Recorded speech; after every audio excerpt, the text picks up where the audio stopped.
Daniel Bronatowski started playing the violin when he was a young child and always loved teaching, so it seemed natural that he opened a music school in 2010. Maestro Musicians started in Lexington with the mission of nurturing confidence and creativity one note at a time.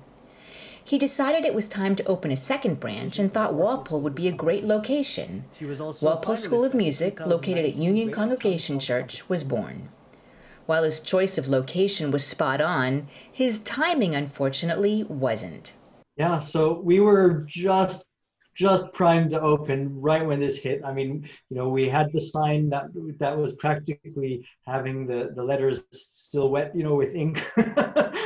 That's how ready we were. I had just negotiated the church that we're signed up to do our lessons in. The Union Congregational Church had given us this very generous deal where we could have access to 4 of their pianos, which gives us a huge amount of leverage in terms of being able to offer lessons to so many people. And we were really ready to go, and then COVID-19 hit. But thankfully, this isn't the first time Daniel has taught online, so he was prepared. Someone had approached me about taking lessons from the Upper Peninsula of Michigan, where her daughter didn't have access to a really good teacher, but she had had some training for a number of years before from a really excellent professor, and this was all done online. And my first reaction was, is this really going to work? Because particularly in the pre-COVID days when things were not really so much a part of our culture in terms of using Zoom or Skype. I think we used Skype when we did it, but anyway, it actually worked out beautifully. I was so amazed to see that this could work. Jessica Block is one of the teachers at Walpole School of Music, teaching voice.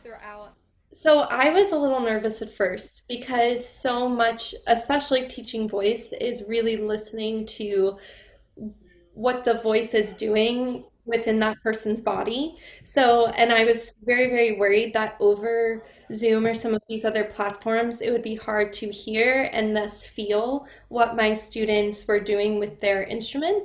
But it turned out to actually really work. Like, even though it's online and through a streaming platform, I'm still able to hear if they are not breathing correctly or if they are feeling a little bit tighter in their throat on that particular day. So it's been very interesting and eye-opening, and I'm actually really happy that we're able to do the online lessons, because it was definitely a concern if I would be as effective as a teacher. And what do her students say? They seem to also enjoy it. They definitely miss the in-person aspect, as I do, because it's still not quite going to replace that human interaction of being in the same space. But they seem to be thriving and improving and really enjoying and looking forward to lessons. One of those students is 14-year-old Anuprabha Dandapat, who had one in-person lesson with Jessica before COVID-19 hit. So I'm definitely still learning, obviously, and it's obviously like working pretty well, but obviously it's like better to be in person, because I can actually see like what's going on, and like Jessica here can like make me do like exercises, different like varieties of exercises that can help me to grow as a singer. I was interested to see how an online music lesson would look like, so Jessica and Anuprabha were happy to demonstrate.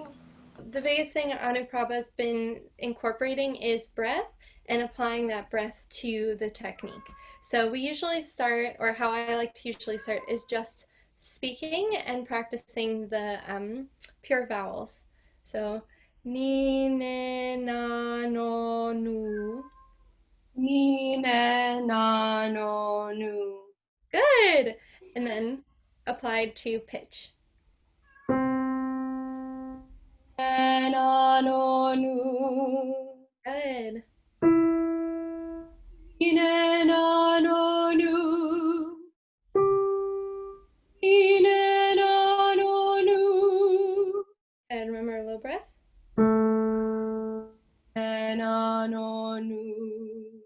Then the next thing we usually do is either a wobble exercise, which we can do now, and then we'll go into more legato singing.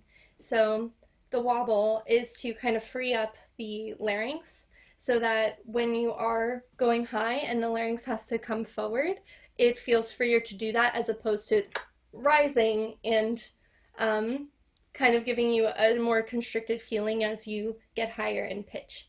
So, yeah. Kind of sounds like Tarzan, but it helps to start to free this up.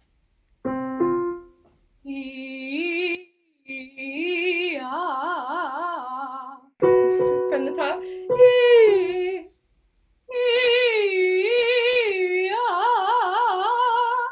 Good. Okay, so remember on the you did a really good job this time of keeping the space and not letting anything drop into any funky places. So with that in mind, keep that idea, low breath.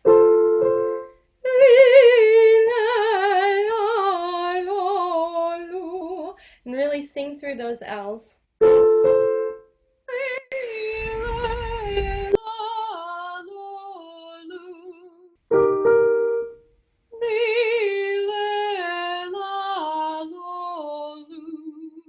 Good. Make sure there is a tiny little puff of air before the last lu. So even though we're shifting into the lower voice, let it do a shift. Don't try to throw air at it.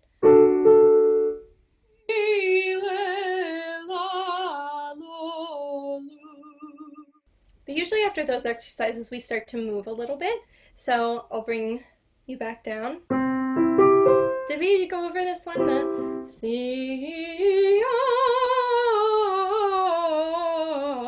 Did we do that? We did it once, yeah. Okay, let's try it. Yes, let's try it. And you can do it a little slower than that if you need to.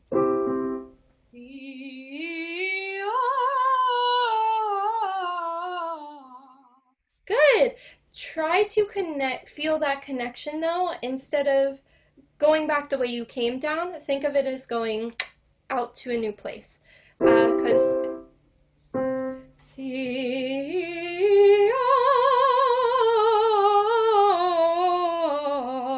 so instead of dropping and having some of those breaks between pitches, it's continuing this way.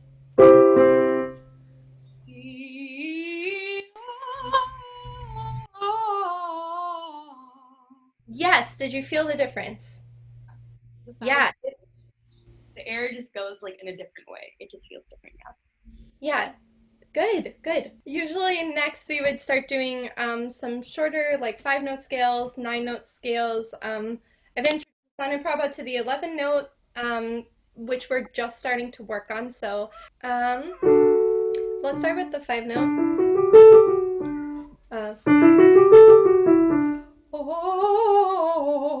On O. Good. Can you get even more of a send off?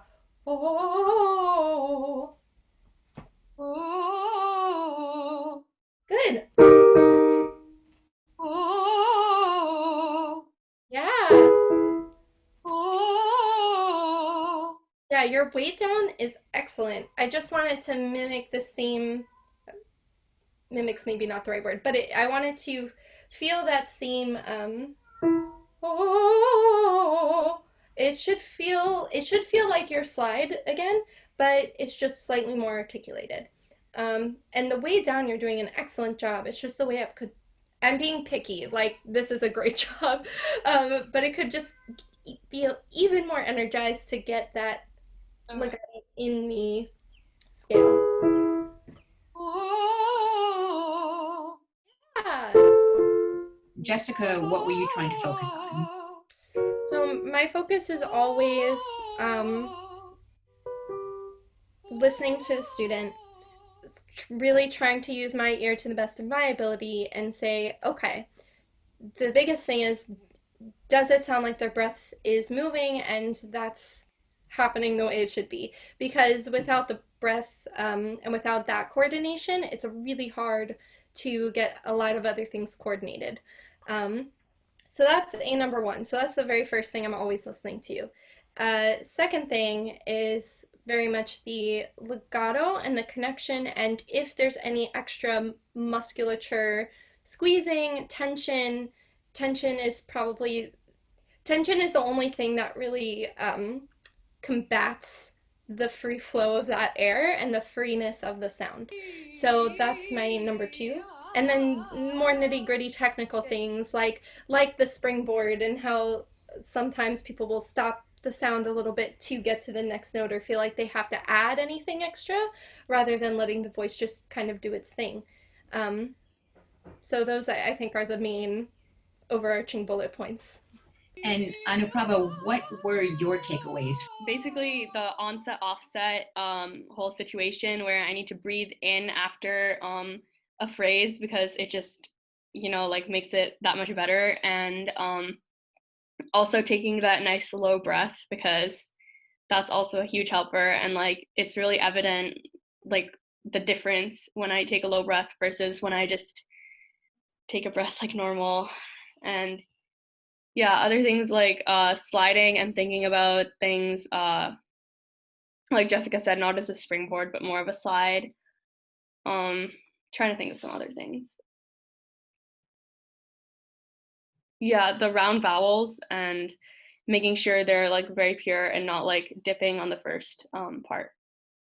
Oh, and one more thing, vowel modification. Thinking about like as I go higher, how I need to like change the vowel in order to make it more open. So instead of being arched. So as a bystander, it felt like it was a true music lesson. So, it didn't feel like the two of you were separated. So again, this question is for you, Anuprabha. What happens if we're not able to resume in-person music lessons for another couple of months? How do you feel that you're going to be able to progress? I think especially for now, right, we're working more on vocal technique than repertoire. So I think I'd be able to definitely pick up on a lot of these important vocal techniques that I need in order to enhance my repertoire. What I learned from that experience was that while it is absolutely true that online lessons are not for everyone, in terms of when one is looking for the experience as opposed to when one has to do the experience, there are people who can absolutely benefit from it. And those are the students who really want to be there, or the students whose parents are there to help them if they're younger. I think at the end of the day, the thing that works the most for teachers and for students is to have a lot of patience, break things down into step by step as much as possible, which is a challenge. But the net result, which is what Jessica was talking about as well, is that it actually encourages kids to listen on a much deeper level, much more fundamental level, and to be able to really slow down their minds, which is a very important skill for learning a complex piece of music. So it can work.